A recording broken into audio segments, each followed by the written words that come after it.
Okay, so next is work done by normal. So for normal also we have different cases. So suppose I consider different examples. Suppose we have a lift. This lift is accelerated or moving upward, and there is an object kept on the floor.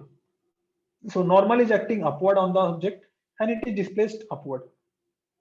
So this is a lift going up. So the work will be positive. Work is positive. Why? Because displacement and normal are along same. The motion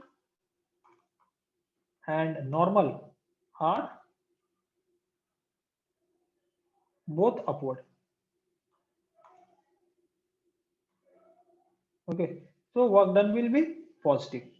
Second case we can take, if we have the lift and the lift is going down.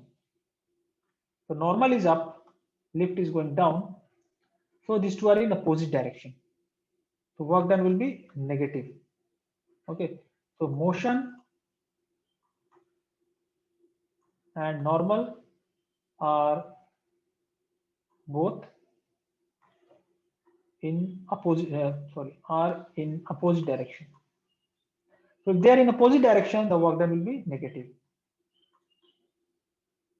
Okay, so these two are examples of positive and negative work. Now we can also have the zero work for normal. So for example, if I have a surface like this and an object is sliding on this surface, there is a surface and the object is sliding. So if it is sliding on this surface, the normal will be what?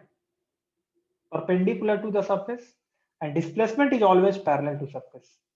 So these two are always perpendicular. Normal is perpendicular to surface and the object is moving parallel to surface. So sliding, object sliding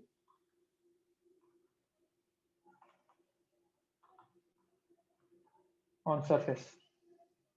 So in this case, normal is perpendicular to displacement, therefore work done is 0. Okay, so these are the different cases of work done by normal. So you can have positive, negative as well as zero work done.